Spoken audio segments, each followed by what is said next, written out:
Olá, eu sou Laís Caroline Verdenberg dos Santos, fisioterapeuta, especialista em urgência, emergência e intensivismo, mestranda em saúde e sociedade.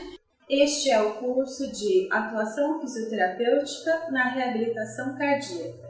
Nesta aula 1, você aprenderá sobre a importância da avaliação clínico-funcional para a decisão da melhor conduta a ser adotada, lembrando que a conduta sempre deve ser direcionada a cada paciente. Logo, com cada paciente, essa conduta será diferente, abordando sempre a individualização de cada caso.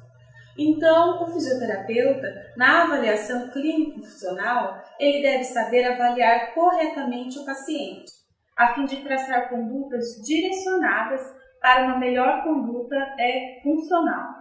Então, após uma grande cirurgia, como uma cirurgia de revascularização do miocárdio, uma cirurgia de grande porte, o paciente tende a não se movimentar e permanecer restrito ao leito.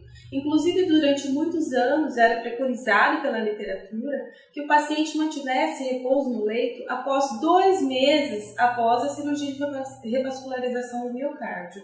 Hoje, acredita-se que a mobilização precoce é a melhor forma de retornar esse paciente para suas atividades de vida diária e com a melhora funcional. Então, o fisioterapeuta deve realizar a mobilização precoce para minimizar as complicações do imobilismo. A restrição ao leito traz várias consequências para esse paciente.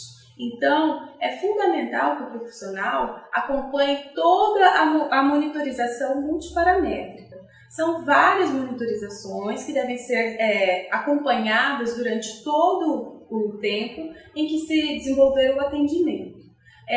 Um paciente que chega de uma cirurgia cardíaca, ele possui vários artefatos, então todos esses fatores devem ser avaliados também. E esse paciente também vai estar acoplado a uma ventilação mecânica devido à sedação residual da cirurgia cardíaca. Então, deve também ser programado e ajustados todos os parâmetros do ventilador mecânico. E assim que o paciente tiver um drive respiratório, tiver um nível de consciência adequado, deve ser iniciado o desmame e a extubação da ventilação mecânica. Então, no primeiro momento, na primeira conversa, na anamnese que nós chamamos com esse paciente, ainda no período pré-operatório, o fisioterapeuta deve questionar sintomas como febre, falta de apetite, perda de peso, sudorese, e comunicar à equipe se for necessário, se for algum sintoma relevante. Além também de questionar sobre os hábitos de vida e incentivar os hábitos de vida saudáveis, se esse paciente não estiver anteriormente. Fatores de comorbidades como diabetes, hipertensão arterial, doenças pulmonares pré-existentes, doença pulmonar obstrutiva crônica, asma, insuficiência cardíaca, alergias e realização prévia de outras cirurgias também deve ser questionado. Então, também deve se avaliar o nível de consciência diariamente, a cada contato com o paciente. Então, existe uma avaliação que é realizada no período pré-operatório e existe uma avaliação realizada diariamente, a todo contato com o paciente. O nível de consciência ele pode alterar devido a algumas situações. O paciente pode ficar confuso e ele pode se alterar rapidamente. Por isso é importante se avaliar a todo momento durante o atendimento. Existe uma escala para avaliação do nível de consciência, que é a escala de coma de Glasgow. É uma escala amplamente utilizada no ambiente hospitalar. Nessa escala, o paciente deve ser avaliado a abertura ocular. Então, se esse paciente abre os olhos espontaneamente, se ele abre os olhos apenas ao comando verbal, ou apenas ao estímulo doloroso, ou se ele não consegue abrir os olhos. E cada valor desse recebe uma pontuação. Um outro fator também avaliado nessa escala é a resposta verbal. Se o paciente está orientado, se ele está confuso, se ele usa palavras inapropriadas ou sons incompreensíveis, ou se ele também não consegue verbalizar. Não consegue conversar, não consegue falar, não consegue te responder verbalmente. Um outro fator utilizado para avaliar o nível de consciência é a resposta motora. se esse paciente vai obedecer a comandos ou se ele não obedece a comandos e apenas localiza o estímulo doloroso, ou se ele apenas realiza um reflexo de retirada do membro, né, após o estímulo, ou então algumas posições que são consideradas de decorticação ou descerebração que indicam dano cerebral mesmo, ou se ele não apresenta nenhuma resposta motora. Todos esses fatores somados vão pontuar o nível de consciência, se está adequado, se está em coma, se o paciente está respondendo adequadamente aos estímulos. Uma outra forma de avaliar o paciente é a avaliação da força muscular, amplamente utilizada pelo MRC, a escala Medical Resource Council, que é a escala que avalia a graduação da força muscular. Então, ela é padronizada e utilizada globalmente. Então, deve ser realizada no momento da avaliação inicial com o paciente, já no período pré-operatório, e ela pode ser repetida outras vezes para se acompanhar a evolução clínica, para ver se esse paciente perdeu muita força muscular no período pós-operatório e até para prescrever a própria reabilitação. Os movimentos avaliados pelo MRC, a escala que avalia a força muscular, são abdução do ombro, flexão do cotovelo, extensão do punho, flexão do quadril, extensão do joelho e dorsiflexão do tornozelo. Ela deve ser realizada em ambos os lados. 0 indica a ausência de contração muscular. 1 indica o esboço de contração sem o movimento da articulação. Grau 2 de força indica o movimento ativo na ausência da gravidade. O grau 3 indica o movimento ativo contra a gravidade. O grau 4 indica o movimento ativo com uma resistência submáxima. E o grau 5, que é o maior grau de força muscular, que é o movimento ativo com uma resistência máxima. A seguir, vocês vão ver na prática a aplicação e a realização dessa escala de força muscular.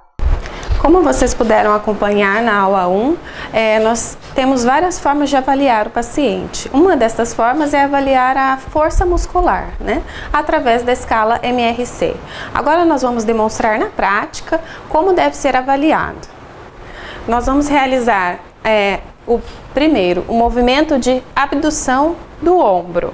Então, nós vamos colocar uma carga aqui no braço do paciente e vamos pedir que ele abra o braço, faça esse movimento contra a carga máxima que eu vou impor com a minha própria mão. Pode levantar o braço, força, força, mais, o máximo que você conseguir, mais. Isso, voltou. Então, nós vemos que a paciente, ela tolera uma carga bem importante, né? É mais que uma carga submáxima, é uma carga máxima. Então, ela tem grau 5 de força de musculatura para abdução do ombro. Um outro movimento que nós podemos fazer para testar a força é o movimento de flexão do cotovelo.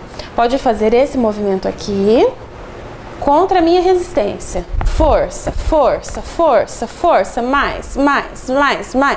Isso, voltou. Nós podemos ver também a extensão do punho, força para baixo, tá? Nesse movimento aqui. Vai, empurra para baixo a minha mão, força, força, força. O movimento do punho, sem movimentar aqui. Isso. Aí, voltou. Olha a diferença aqui da angulação da articulação. Empurra para baixo, força, força, força, força, força. Isso. Nós também podemos testar com a mão nessa posição. Põe para cima, aqui. Isso, força, força. Isso. Também grau 5 de força muscular. Um outro movimento que nós podemos avaliar é a extensão do joelho. Então, como se você fosse chutar. Empurra desta forma. Força contra a resistência da minha mão. Empurra, força aqui. Força, força, força. Mais. Isso. Também grau 5 de força muscular. Um outro movimento é a dorsiflexão. Pode colocar isso. Agora empurra o pé para baixo. Força, força, força. Isso. E o último movimento que a gente pode avaliar é a flexão do quadril. Pode se levantar, por favor. Isso. Pode se apoiar em mim aqui. Agora vamos fazer este movimento aqui de flexão do quadril. tá? Pode ser nessa. Empurra, força, pra cima, pra cima, pra cima, pra cima. Isso, voltou. Também grau 5 de força muscular. Vamos retornar, então, à avaliação clínico-funcional. Agora, nós vamos falar sobre a inspeção clínica. Durante a inspeção clínica, o fisioterapeuta deve avaliar o tórax do paciente e verificar se existe alguma anormalidade. Deve-se verificar também se o tórax apresenta-se simétrico, se há alguma alteração tegumentar ou a presença de artefatos pós-cirúrgicos. É comum no pós-operatório, é protocolo, normalmente, o paciente vir com drenos, com a própria incisão cirúrgica, pode haver a presença de fístulas, deve-se avaliar também o padrão respiratório, que pode ser torácico, misto, e a presença de dor também pode alterar esse padrão respiratório, mesmo se o paciente tiver ventilação mecânica. Pode-se observar também a presença de hiperemia, sinais flogísticos nesses locais de incisão, aspectos também das secreções drenadas por esses drenos, além de cianose, né, que pode ocorrer devido à hipotermia e a presença de falta de oxigenação tecidual. Além de alterações musculares, podem ser avaliados também nesse momento de inspeção, avaliar também a condição osteoarticular e as extremidades. Então, é realizada uma inspeção direta do tórax do paciente e de todo o corpo do paciente mesmo.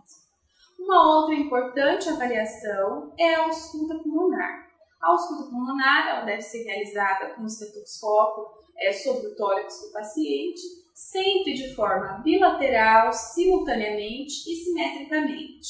Sempre bilateral, simultânea e simetricamente. Então, deve-se incluir ápices pulmonares, terço médio, bases e tanto anteriores como posteriores e bilaterais. Então, é importante a ausculta pulmonar para traçar a sua conduta diária. Essa é uma avaliação que deve ser realizada a todo contato com o paciente. E a partir dela, a conduta pode ser diferente do dia anterior. Um outro importante mecanismo de proteção que deve ser muito bem explicado ao paciente é o mecanismo de tosse. Ele é um importante mecanismo de defesa do corpo. Então, é através da tosse que se mantém a higiene pulmonar, que se mantém o pulmão limpo. Então, a tosse é iniciada pela inspiração profunda, seguida do fechamento da glote, a contração muscular respiratória e a abertura súbita da glote com a expectoração. Então, já na avaliação pré-operatória, é importantíssimo que o fisioterapeuta conscientize o paciente sobre a importância da tosse. Porque estudos comprovam que um paciente que realiza um pré-operatório adequado é mais colaborativo e consegue realizar de maneira melhor o pós-operatório.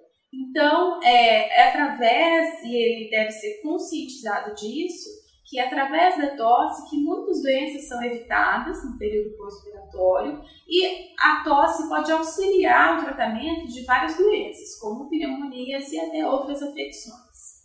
Então, no momento que o paciente é admitido no período pré-operatório, ele está entubado, com várias monitorizações e precisa da ventilação mecânica. Então, é importante que o fisioterapeuta saiba avaliar adequadamente este paciente. Continuando sobre a avaliação clínico-funcional, é importantíssimo também avaliar neste paciente entubado a gasometria arterial. A gasometria arterial é a coleta de um exame de sangue que deve ser realizado, é um exame invasivo, logo o fisioterapeuta não realiza essa coleta, porém o fisioterapeuta realiza a interpretação desses resultados e correlaciona esses valores com a ventilação mecânica, com os parâmetros ajustados na respiração artificial. Então, a gasometria é importante ser relacionada com valores anteriores à cirurgia, porque algum distúrbio existente anterior ao processo cirúrgico pode desenvolver algumas compensações a longo prazo de oxigenação, de ventilação, algum distúrbio metabólico na gasometria. E esse distúrbio, se for fisiológico, pré-existente à cirurgia, ele não deve ser corrigido no pós-operatório. Ele só deve ser corrigido se não for um distúrbio crônico. Então, o que nós observamos na gasometria arterial? A primeira coisa a se observar é o potencial hidrogeniônico, que é o pH. pH arterial. Os valores normais de pH estão entre 7,35 e 7,45. Valores abaixo de 7,35, eles determinam uma acidose, o que quer dizer que há um aumento na concentração de hidrogênio no sangue. E valores acima de 7,45 caracterizam a alcalose e há uma redução da concentração de hidrogênio no sangue. Um outro valor a ser observado na gasometria é o PaCO2, que é a porção de gás carbônico alveolar. Ela está relacionada com a exalação, com a ventilação alveolar. Então, o valor de gás carbônico normal é de 35 a 45 milímetros de mercúrio. Lembrando que o PaCO2 está relacionado com a ventilação. Uma outra variável importante avaliada na gasometria é o PaO2, que é a pressão alveolar de oxigênio. Ela está relacionada com a oxigenação, com o sangue arterial. E o valor normal está entre 80 a 100 milímetros de mercúrio. Lembrando que o PaO2 está relacionado com a oxigenação. E o HCO3, que é o bicarbonato, ele está relacionado com o PaCO2 e o pH. E os valores normais estão entre 22 e 26. Eles sempre estão relacionados com o pH e o PaCO2. Uma outra importante avaliação pós-operatória e faz parte de um protocolo de desmame da ventilação mecânica é a manovacuometria, que avalia a força muscular respiratória. Então, ela é realizada através do manovacuômetro, que é um aparelho que pode ser digital ou analógico. Vocês podem ver figuras desses aparelhos nas aulas. Ele é realizado em pacientes alertas e capazes de colaborar. Então, o paciente é orientado e deve seguir os comandos. Então, é solicitado uma inspiração máxima a partir de um volume residual. Então, após uma expiração, o paciente deve inspirar a maior quantidade de ar possível, com o manovacuômetro acoplado ou à saída do tubo orotraqueal, se o paciente estiver entubado, ou se estiver em respiração espontânea, também é possível avaliar acoplando-se uma máscara orofacial a este paciente e o manovacuômetro na saída de ar. E também para se avaliar a pressão expiratória máxima, é solicitado que o paciente realize uma expiração máxima após uma inspiração máxima. Então, o paciente vai exalar todo o ar que ele conseguir de maneira intensa para se verificar essa pressão máxima. Então, o paciente pode estar em respiração espontânea. Se ele estiver em respiração espontânea e for acoplado apenas à sua cavidade oral, deve ser utilizado um clipe nasal para evitar o escape de ar.